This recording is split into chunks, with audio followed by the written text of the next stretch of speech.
was not given time, Mr Chair, to come back to us on that. Sage. Thank you, Mr Chair. The Finance Minister said earlier today that many New Zealanders do not know about Mighty River Power and their business. That is enormously patronising. Mr Chair, thousands of New Zealanders understand about the sale of state assets because thousands of New Zealanders are signing the referendum petition. So, Mr Chair, I'd like to comment specifically on the removal of the mixed ownership companies from the purview of the Ombudsman and the Official Information Act.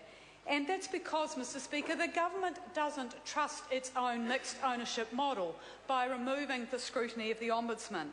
Clause 6 of the bill takes Genesis Power, Meridian, Mighty River Power and Solid Energy from under the application of the Ombudsman Act, while Clause 7 removes Solid Energy from the application of the Official Information Act, and the other companies come out from under the Official Information Act by virtue of the fact that they are removed from the Solid Energy Act, from the State-Owned Enterprises Act.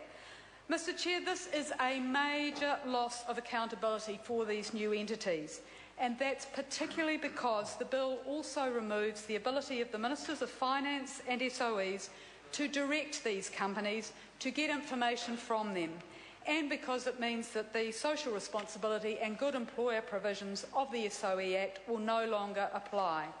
The combined effect of these changes will be to substantially diminish both ministerial and public oversight of the mixed ownership model, and that is totally at odds with New Zealanders' interest in these companies as the minority shareholder. So we've had the Ombudsman as independent officers of Parliament, separate from the Executive, having a vital constitutional role for at least, nearly 50 years. They've been a watchdog, they've been a check on the abuse of power by government departments and SOEs, and they've been a mechanism by which citizens can seek redress against overbearing power and make the SOEs accountable. They've investigated complaints under the Official Information Act, and they've helped improve the way in which SOEs have dealt with those and with public information requests. So, Mr Speaker, there was a strong and thoughtful submission from the Office of the Ombudsman, which Mr Parker has referred to, opposing the move to remove their oversight. And that means that the public will be largely impotent in terms of accountability of these mixed ownership companies, and so will the Crown.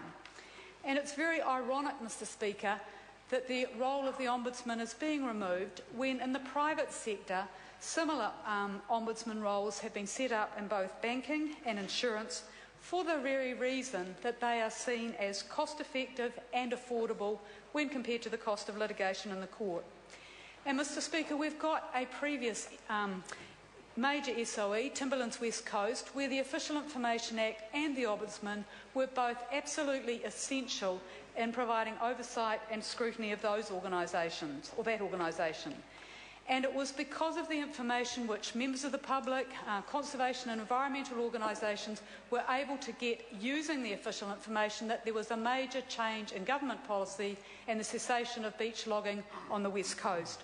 Without the Ombudsman's involvement, without the Official Information Act, the public wouldn't have got information on the royalties being paid by Timberlands, by the cross-subsidies of its pine business from the logging of Rimu forest. It wouldn't have been able to flush out the detail of the beach logging plans. It wouldn't have got that body of information that was able to achieve a change in government policy and the protection of those native forests by the direction of the Ministers of Finance and State-Owned Enterprises. So it's absolutely critical that with these mixed ownership companies that role of oversight be returned, and that's why the Greens will be supporting a supplementary order paper by Russell Norman to put that oversight back in.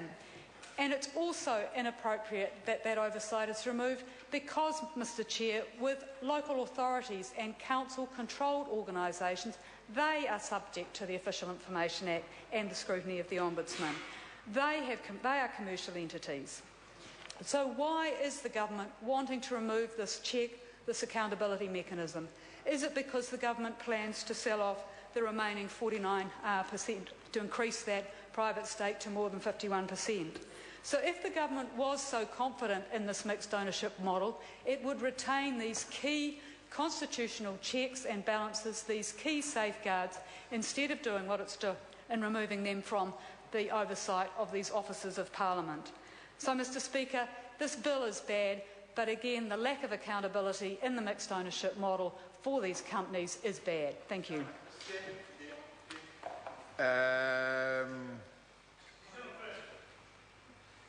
Ian Leeds-Galloway. Thank you very much, Mr.